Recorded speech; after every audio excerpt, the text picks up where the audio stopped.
All right, good morning, folks. Welcome to Coffee with Community Services, Alta California Regional Center's weekly service provider meeting. My name is John Decker, the Director of Community Services at Alta.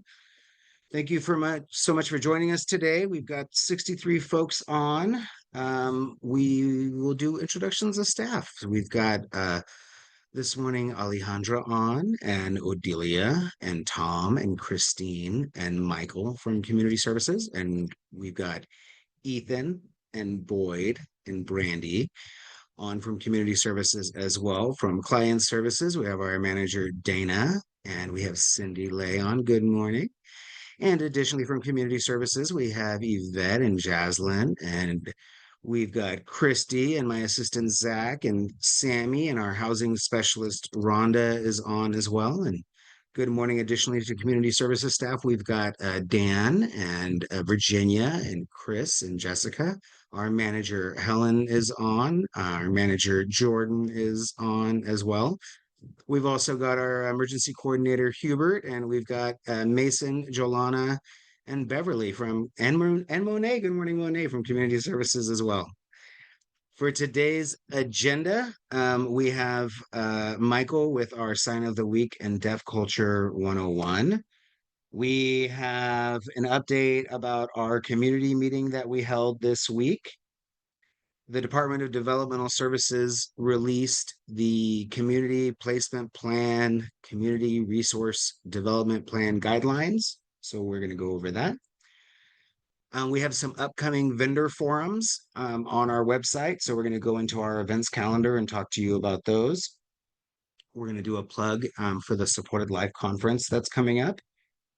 I think we have STEP staff on that are able to talk about their mixer today. I think that is going to happen. And then additionally, we have Ryan that will be joining us for our spotlight. And then what other additional agenda items that you all have for us today? So we will start with Michael Mercado with our sign of the week and Deaf Culture 101. And spotlight, Michael. Good morning.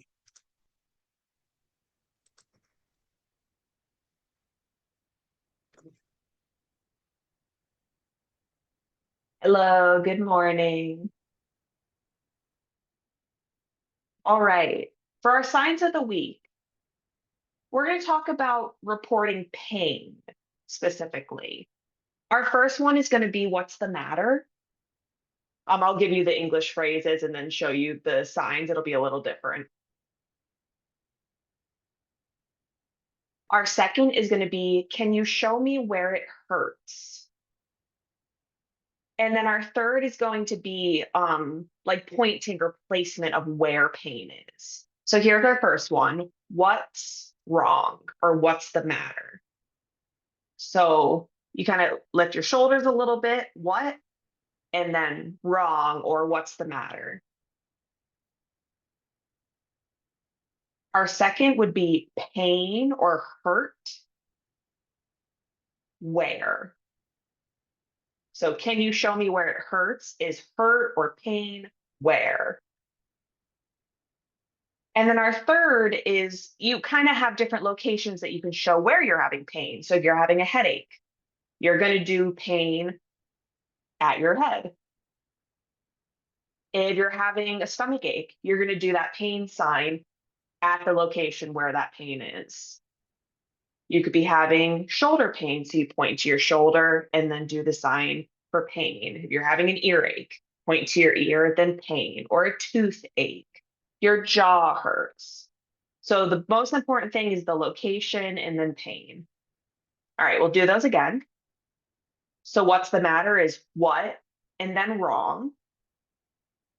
Hurt where is can you show me where it hurts?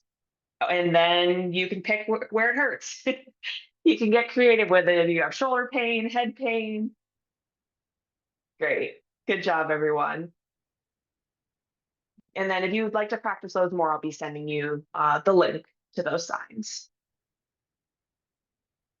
Okay, for Deaf Culture 101 this week. Last week, we discussed how to screen hearing applicants who are interested in an ASL position. If you missed that, you'll be able to see that on YouTube, our Coffee with Community Services last week. This week, we're going to talk about how to screen deaf and hard of hearing applicants for an ASL position. So when you open a position that is for an ASL role, just a reminder that deaf and hard of hearing individuals are going to apply as well, not just hearing.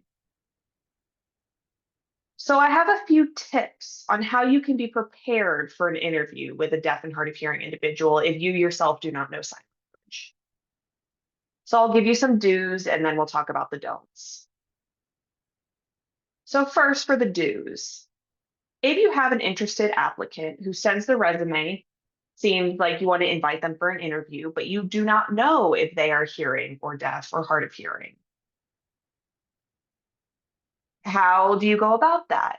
You can add something that says, if you need an American Sign Language interpreter, let us know. Or let us know if you have a preferred communication method when you send any information to them. Our second do would be if the applicant is deaf or hard of hearing, they may request an interpreter. And I encourage you to request 2 qualified American Sign Language interpreters. The reasoning behind having 2 is sometimes the applicant will come and their signing style may be different. Some interpreters may have an easier time with those receptive skills of really being able to do that ASL to English. Some might have a challenge. This has happened to me before when I did the interview for Alta. I had 2 interpreters. It was amazing. So as I was signing, one of the interpreters did not understand what I was saying. So the other interpreter was able to take over and have that team support. So that can be really helpful for language access. Another do is if you are interviewing someone who's deaf or hard of hearing, make sure you do the same interview questions no matter the applicant. Don't have a different set of questions if they are deaf. You just want the interview questions to apply to anyone, no matter what, for that ASL position. So if you are seeing that this deaf or hard of hearing participant seems to be qualified, they still should take that ASL proficiency screening because not all deaf and hard of hearing individuals are fluent. So we want to make sure to still do that proficiency test regardless. Now we're going to talk about some don'ts. You don't want to rely on hearing staff who only know a little bit of American Sign Language to judge that language ability. Another don't is don't ask the interpreter to evaluate the candidate, to talk about their proficiency. So make sure to not ask the interpreter. That is not their responsibility. The interpreter is just there to facilitate that communication. Another thing is when you receive an email from someone who's deaf or hard of hearing that's interested, they say they need an ASL interpreter. Please do not ignore that request or postpone it until the last minute to get an interpreter, because this can lead to a last minute find where you may not have the best interpreter match for that situation. When you are interviewing someone, you don't want to ask invasive questions like how did you become deaf or hard of hearing? You don't want to ask any questions regarding their hearing or lack of.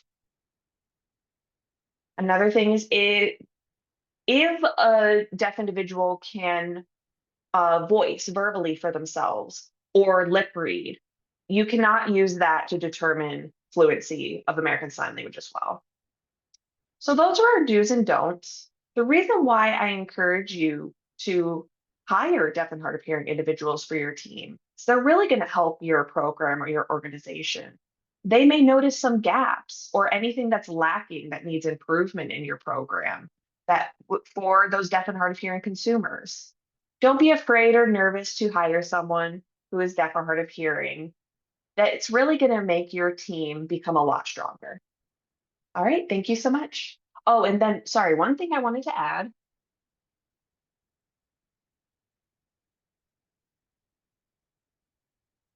So I have spoken with the Department of Developmental Services, and I've asked for more specific resources for that ASL proficiency screening, and they gave me a website. It's called Bridge Oregon.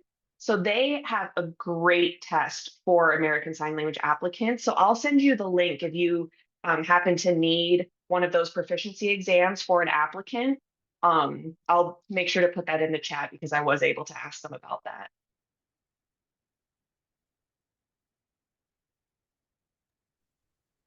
Excellent. Thank you very much, Michael. Let's check the chat real quick. All right, very good. All right, Ryan, I think we'll throw it over to you now. And I did make you a co-host if you'd like to share your screen. Perfect. Thank you so much, Mr. Decker. It says that sharing is turned off. I just sent in a request. Perfect. There we go. All righty. Everyone's able to see my screen? Perfect. Awesome. All right. Thank you so much, everybody. And thank you, Mr. Decker, and everyone at Alta California Regional Center for allowing Kitasyncs to present today. I am especially excited to be presenting here today because I now currently live in San Diego, but my hometown is Carmichael in Sacramento. I grew up going to Sacramento Waldorf and then transitioned over to Jesuit High School. So being able to come back to Sacramento and help provide services for the community that I grew up in and that my family still lives in is very, very close to my heart. And I couldn't be more excited for it. So let's, again, jump right in. Again, my name is Ryan. I'm the co-owner of Kitasyncs Fitness Company. Kitasyncs Fitness Company was founded by Arlene Lopez Martinez. Sadly, she wasn't able to be here today, but she is out in the Imperial Valley working within the San Diego Regional Center, helping all of our movement specialists out there right now conducting sessions. But she sends her love and gratitude for everyone for allowing us to be here. But let's jump right in. So the company overview. Again, this was founded back in 2018 by Arlene. And if you guys haven't been on our website, it is an amazing story and testimony that she shares of being an orphan at the age of 2 and being a property of the state until the age of 18, and then want to go in and help those that were less fortunate and that weren't able to have a life that they should have been given, or that she believes that she could help instill all of these different lessons that she learned throughout her life, and she wanted to put it into practice. So our mission statement here at Kitasyncs is to empower individuals with developmental disabilities to lead more independent and fulfilling lives through highly individualized fitness programs grounded in science-backed movement-based learning methods. So what does that mean? Here at Kitasyncs, we have always a one-to-one or a two-on-one at the very most, usually between siblings or very close friends, where we're trying to foster those relationships. And these are all movement programs that are highly individualized for those of all abilities. And it's not just autism, but we help those with cerebral palsy, Down syndrome. And what we strive ourselves on is never turning away a client. So if a client has what some may say as high behaviors, again, we highly encourage them to come to our program. If they're fully nonverbal or minimally verbal, even more encouraged, come on over and come train with us, because we love doing these group fitness sessions. So again, even during the group fitness sessions, it is still a one-to-one movement specialist to client ratio, or like I said before, at the very most 1-2 if we're trying to have a specific goal reached between those two individuals. And again, when I say goals, we are not ABA. We are a purely social recreational company. And the reason why some people may think that we are ABA or have been ABA in the past is because Arlene has had 20 plus years of experience working around the world in ABA. She's been taught by many different professionals and doctors here in the US, on the East Coast, up in Canada, over in Thailand, and down in Mexico, with all of her different research that she's also conducted.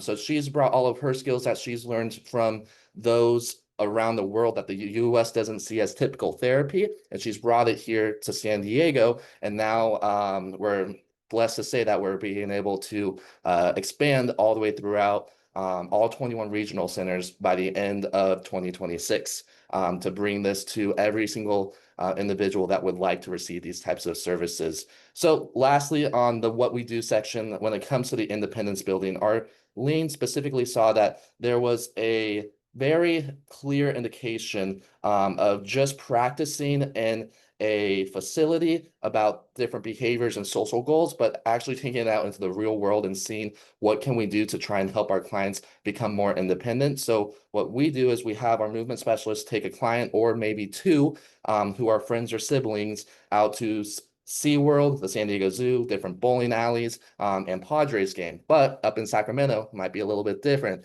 It may be taking them to an A's or River Cats game. It may be taking our clients to Old Sacramento.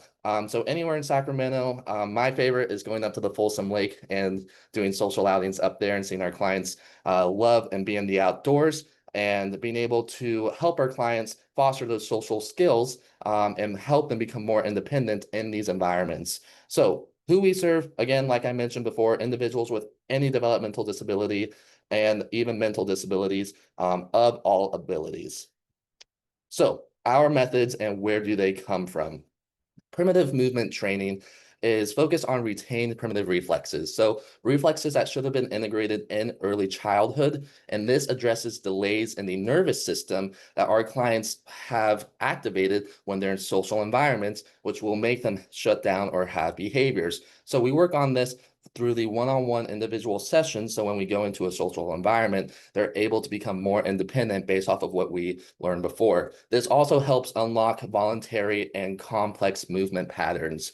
With rhythmic movement training, this is a repetitive and rhythmic movement that has over 30 years of peer-reviewed research that was developed in Sweden.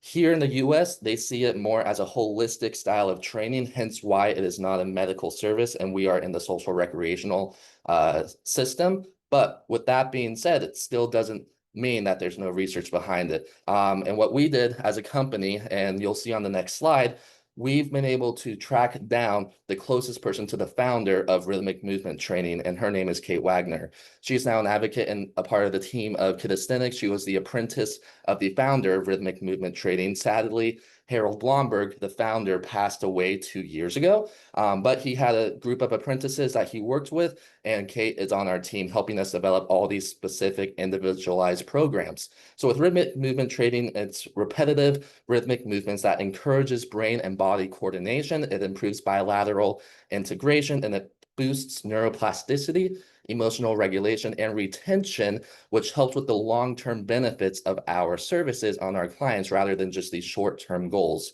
So lastly, we have the sensory informed fitness, and this is tailored movements based on individual sensory profile. So some clients may be heightened to noise, some may be heightened to touch, some may have anxiety in social environments. So with this sensory informed fitness, we address over and under responsive stimuli, and we focus on the vestibular and proprioceptive input senses on our clients to help them learn how to regulate themselves in a highly socialized environment.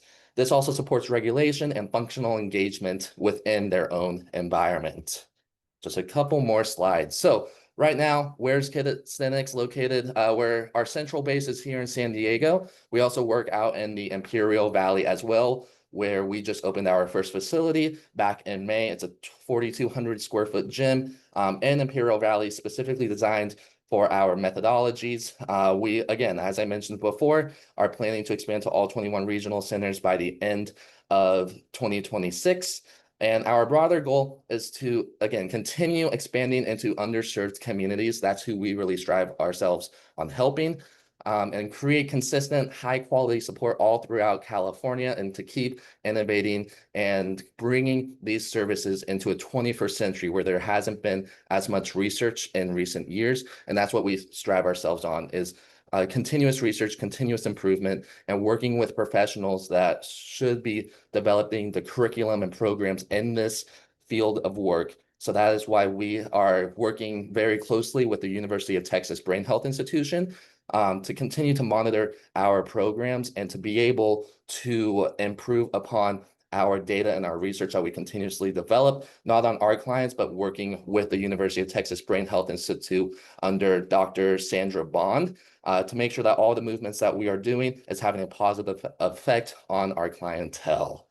So again, thank you so much for letting us present. We, again, are loving about building confidence through movement, connection, and innovative support. If anyone is interested about our services, we work under the Sports Club Code 008. Feel free to reach out to Skylar Mitchell to help get onboarded. But again, thank you, Alta, for letting us present. Absolutely, and thank you very much for presenting. Please don't hesitate to put your information in the chat as well. And there is a question in the chat: is do you guys support clients that are participating in the self-determination program? Yes, we do. Excellent. Yes, yes, yes. And I'll put all of our contact info in the chat right now. Thank you. Excellent. Thanks so much. All right. My next topic here. I am going to. I think we'll do the CPP guidelines next, Jordan. Hopefully I can find them. I had them Okay. on my computer. If not, I can share too, John, if that's easier. Can you? Because I think I may have accidentally closed my screen that had them. I'm gonna make you a co-host, Jordan. Oh, that sounds good. No And then if we could just go to that page. This year, folks, so we have Jordan Eller, our specialized services and supports manager, and I saw Monet was on. I think Dan was on too. So we've got some folks from her team. I think Virginia Gabby was on too. This is the new Community Resource Development Plan CPP guidelines. The department is I don't know, upping their presentation by putting in nice pictures and making things a little bit easier to read and follow. We've gone over this in the past with you all, but the department did I think every year they expand the priorities for the Community Resource Development Plan. Some of you may be familiar that this funding was previously used out of the Kaufeld settlement. There was individuals that used to live in our state developmental centers, and there was not as much activity to move those individuals out into the community as there really needed to be. And there was a lawsuit that occurred. And with that was a big pot of money that was created every single year to help move people out of institutional settings and move them out into the community. And about 8 years ago, 7, 8 years ago, when we started, about 8 years ago, when we started closing down the last of our state developmental centers, they preserved the pot of money that they had used to deinstitutionalize people in the state of California. And they instead turned the money around and said, regional centers use this money to meet community needs. And so how have you gathered information so far, Jordan, about what our community needs? Each year we conduct a stakeholder survey, right, regarding what our community's development needs are. We also use internal data that we have from our case management staff and the planning teams and the service coordinators who really know each of these clients and exactly where their unmet needs lie. So we obtain both information from both sources. And then we meet internally too. We talk with Helen, we talk with Michelle, like where Mhm. are the needs in your area where we might want to apply startup funds? So that's what the pot of money that exists now is, startup funds that can be given. And so I just want to highlight the goals here. So develop services that are person-centered, specialized, and represent cultural linguistic diversity throughout the regional center's catchment area. Develop systems to ensure that quality services and supports in the least restrictive environment are provided to individuals in the community. Expand the availability, accessibility, and types of services and supports to meet current and future needs of individuals and their families in the community. And develop services that are individual driven and outcome based to ensure personalized support that aligns with each person's unique goals, needs, and aspirations, leading to meaningful improvements in quality of life. And then as we scroll through here, and this is like what now, the next 3 pages. Yeah. Just and fourth goal was new, right, John? That fourth goal was new this year. It is, yes. Yeah. That is a new goal as well. Mhm. Sometimes the department is able to address some of the policy issues that have come up. So for example, when the state was confronted with the having to respond to the challenge of offering services in ASL for people that are deaf or have lower hearing levels, they responded by allowing us to increase those types of services through startup, through CRDP, the Community Resource Development Plan. Same thing with like transportation needs have been concerned, and so they've brought up some of those things. For specialized services, you can kind of scroll through here and see, Mhm. again, supporting Right. individuals with really high needs, even looking at like support to individuals with Down syndrome and at risk of early onset of dementia. So again, really trying to look at what are those community needs that are out there, and then these are available pots of money to provide, training or housing, or supports, for individuals that are specialized. So Jordan is, we have till September 15th to take the Yeah. information that was provided by all of our stakeholders and turn it into what we are going to request this year, right? That's correct. And thus far, I know we have been very lucky to have some successful housing projects that have been developed through here. We've been able to successfully develop both single family home developments and multifamily home developments through the CRDP program. So we will be sharing more about this over the next month or so as we share our plan with the Department of Developmental Services. I would acknowledge the department did a fantastic job of getting the guidelines out at the beginning of the fiscal year. We have been in the situation in the past where the guidelines have not come out till towards the end of the fiscal year, which makes it really challenging for, Christy and all these staff on Jordan's team to get into contract with people before the end of the fiscal year. So we hope that as we get closer to doing our request for proposals for this, that you all as service providers will be interested in that. We'll probably have discussions here at Coffee with Community Services when those requests for proposals are on there. Some of you may have noticed on our website, we did post a request for proposals / notice of funding availability for multifamily housing projects. Multifamily housing projects work on a little bit of a different cycle than our typical RFPs because we really need to know the affordable housing developer in advance because sometimes these projects take a while, and we really need to have a project identified before we request the money from the Department of Developmental Services. It's a little bit different. And most of the RFPs, we're just telling the department, hey, we want to open up a new type of care home and we need money. In this case, it is we've identified a project and we want you, the department, to fund it. And that's why we stay in very regular communication with our board of directors so that they know which are the projects that we are keeping up on. And Rhonda works very hard on these projects. And so she's on right now. And I want to acknowledge this is a very busy time of year for her as people are contacting her and looking at projects. All right. I am going to, let's see here. I wanted to see, do I have anyone on from STEP to talk about your mixer that is coming up, or did I get my weeks wrong? We may not have anyone on today for that. All right. Then I am going to now transition over, and I think I shared the last time about this, but I really like to promote the Supported Life Conference. And many of you attend the Supported Life Conference. Many of you support clients that may have attended the Supported Life Conference in the past. I mean, are you guys seeing my shared screen, Supported Life Conference? Yes? All right. Good. Thank you. And so this is the flyer for it this year.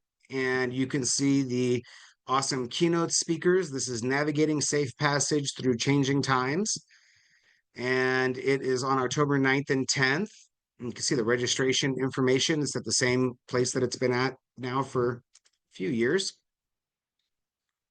And again, Thursday and Friday for the sessions. And if you would like to come see a session about assistive technology, we will have representatives from On My Own Independent Living and the STEP agency and East Bay Innovations. They will be presenting with Rhonda and I about California's assistive technology pilot. And so we are very excited. We also have some of our assistive technology service providers like Grand Care and I believe Safe and Home that are also going to be exhibitors there as well.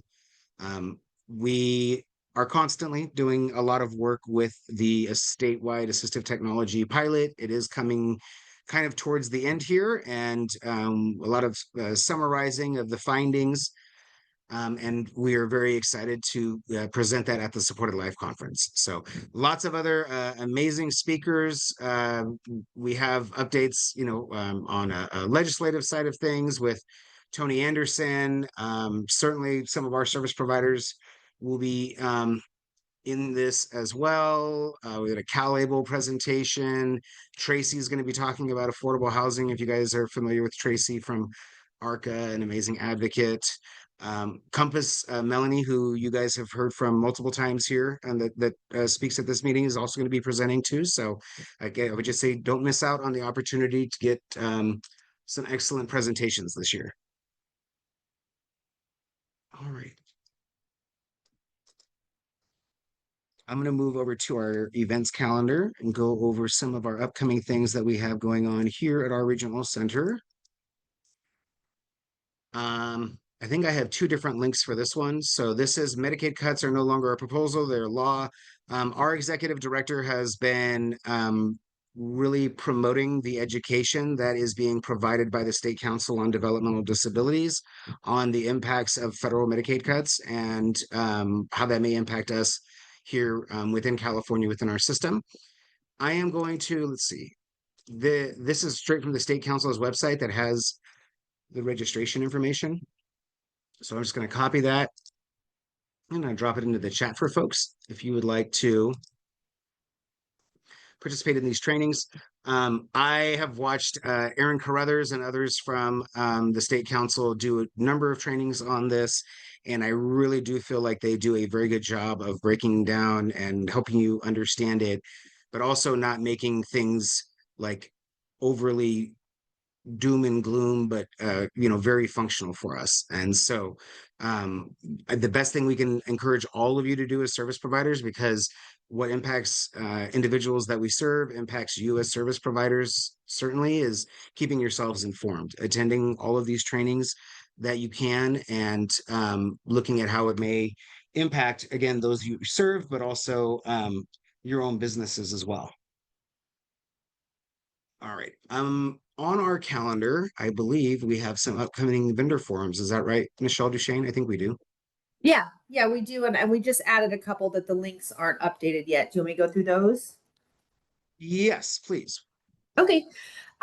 So we're going to have, I know I gave an update last time we had coffee about our medical and our behavioral day services and the consultation requirements coming up and our team reaching out. So we wanted to provide some additional support for you guys just to answer some questions as we're going through that process. So we have separated it out for our medical day services. That will be September 10th from 11 to noon.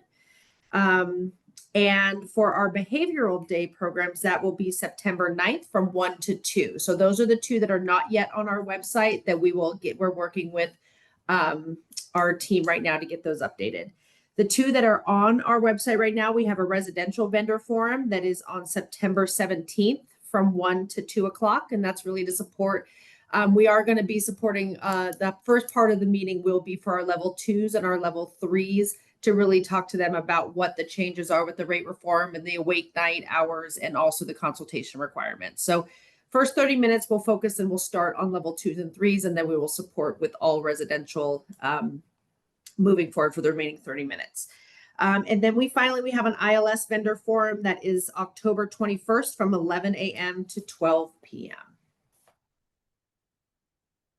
Nice. I see that we have the emergency resource fair that is on here as well. And Hubert's camera is off, which is always my favorite time to call on him for things.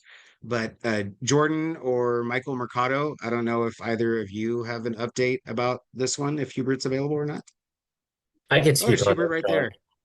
there. Hey. Hey, so we are having an emergency resource fair in recognition of Emergency Preparedness Month, or National Preparedness Month rather, next month. It'll be on Thursday, September 25th from 10 a.m. to 2 p.m. We'll be having local organizations, health and safety organizations, emergency and disaster organizations, law enforcement. I believe some representatives from local fire departments will be there as well. So it'll be at our Sacramento office in Natomas. So we will have an indoor and outdoor space, but more to come from this. This is the actual flyer. So if you do have any accessibility needs, feel free to scan the barcode down there or click the link, and we can get something to kind of get you a little bit more accessibility for the event. If you have any questions, please feel free to email me. I'll put in my email in the chat and send it to everyone. Excellent. Thank you very much for that. Stop sharing that real quick. And then let me just go back to our calendar. What do we got here? Aprendiendo Juntos is on here. I can share that one. I don't know if Dana is on or anyone else for our, let me share my screen real quick. If you don't speak Spanish, you're not going to get this one. So Aprendiendo Juntos is on here. So that one is coming up at the end of the month over at the Mind Institute, I believe. What else we got going on? Deaf Awareness Day at the Sacramento Zoo is coming up. That's pretty cool. That is on September 20th as well. Oh goodness. I don't know if we have Jennifer Bloom or anyone on that scheduled the listening sessions, but I think I can talk about them possibly. We've received some community feedback talking about wanting to have some further discussions talking about services for individuals with cerebral palsy at our regional center. And so we are promoting a listening session. There's been certainly shifts in our demographics as a regional center over the years, as many of you are aware that have been around the regional centers for quite some time. The services and supports for individuals with cerebral palsy have gone kind of down as if you look at what we purchase as far as services for folks, and services for individuals with autism have really been a very large part of our service system. And so my understanding is this is an opportunity for us to try to connect with folks to find out, where are some of those possible additional service needs that may be out there as well. So this listening session is set up with Shamir. And then I wanted to go over to DDS's calendar, or excuse me, DDS's website. So everyone should be seeing DDS's website now. Yeah. All right. Perfect. Thank you. Right now, the Department of Developmental Services is in the process of standardizing things in a number of different areas. Standardizing the individual program plan, standardizing the new vendorization process, which we went over with you all a little bit during our previous meeting. And some of you, this may be impactful, but they're also looking at standardizing the respite tool, and they are looking for public feedback. Again, I just want to encourage you, there's like 100 people that log into this meeting. It is extremely important for service providers to provide public feedback to the state when it comes to their rulemaking or their development of these processes. They post a lot of these opportunities on their website, and I know, just on our regional center end, I always like to promote them to you all. We can sometimes find out that, regulations come out, not necessarily regulations, but maybe, directives or letters or processes come out from the state that don't always take into some of the operational considerations that service providers that are really important to service providers. So just want to indicate that. I know I think I talked about the LOIS project. They are also doing the same thing there as well. They certainly are having discussions about how the LOIS computer system can also be supportive for you as service providers in being able to ensure that you have access to all of your information as it relates to DDS and with regional centers. And again, I assume that most folks kind of log in week to week with this, but not everyone does. The Department of Developmental Services has changed their website around a little bit. And so I just want to show folks where the important information is. Again, for regional centers, and we've got a bunch of regional center staff that are on here as well. The regional center directives are now on this page. So you click on regional centers and you go to directives to regional centers, and it has a number of the information that is put on there by the department. If you go to the front page of the department's website and go to vendors, This is where a lot of the information that really applies to you all and some of the most important stuff. The vendorization process, I know we said the process is being updated right now. There's a new statewide standardized process where there will be a statewide portal where you will enter into, and then your vendorizations will kind of be funneled out to the different regional centers. They'll be providing updates to that over the next few months on DDS's website.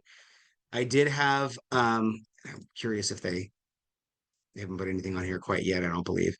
But what they have indicated is that they believe that they're going to be able to start piloting the new statewide vendorization process as early as October, and that they may be able to implement it a full month and a half ahead of their January 1 deadline. So stay tuned. We will be sharing with you all what the new process is going to be as soon as we learn it as a regional center fully ourselves. The important thing I think is, rate reform is still very important for you to be aware of.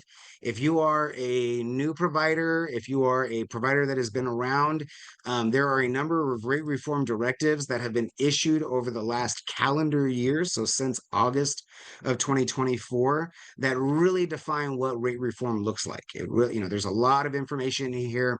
It talks specifically and gives instructions based off of different service codes on what the service delivery changes are and what is allowable and not allowable.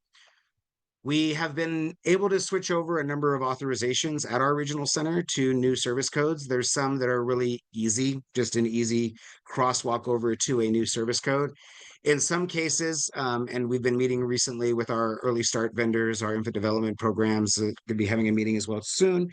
In some cases, we do have to, folks are going to be billing a little bit differently. And so we are still working on transitioning all of those authorizations over to the new billing methodologies. But again, all of the new billing methodologies, all of the rules related to all of this are in these directives. And as it relates to billing and as it relates to the departments, like the why behind their doing these things, they, let's see if they still have it on here.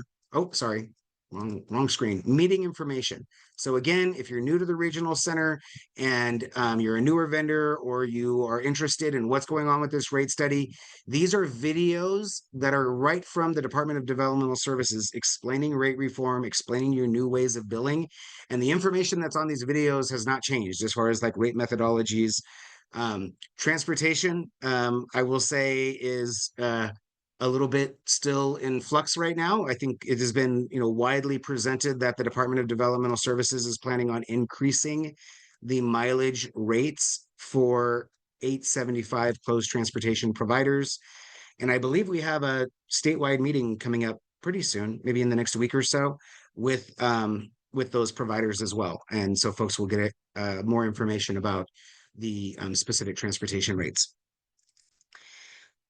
Other than that, those are the updates that I have for rate reform, and I will look over to my team for Jordan and Michelle. I think the Kylie's HCBS numbers were our last little bit of information, I believe, right? I think so. Yeah. I'm going to throw it to Kylie Draper then, please. Hello, everyone. Happy Friday. So just a quick update on the HCBS numbers. The HCBS team is still chugging along. So if you're in our realm of HCBS and we haven't come out to you yet, we will be coming out. Currently, we are sitting at 60% completed, which is exciting. So we're on track to be done in December, visiting all HCBS settings. So that puts us at about 332 visited out of 551. So if anyone has any questions about HCBS or wants to meet with us, just really anything, feel free to email me or the HCBS inbox, and I'll put that in the chat. These guys are your helpers. They are here to support you as service providers. That is their role within the regional centers, to support you as service providers with that HCBS compliance. So thank you so much, Kylie. Thank you for the team. You guys have been, would you say 67%? Is that what it is? We're currently at 60%, but we have visited more than 60 settings. It's just 60% completed, which is like paperwork and all that good stuff. Yes, it's not done till the paperwork's done, guys. Yes. Awesome. Thank you all so much. And thank you, everyone, for joining us today. That is our meeting. Thank you, Kylie, for dropping that in the chat. Hope everyone has a cool first 3 days of 100-degree weather this summer. All right. Talk to you all next week. Thank you.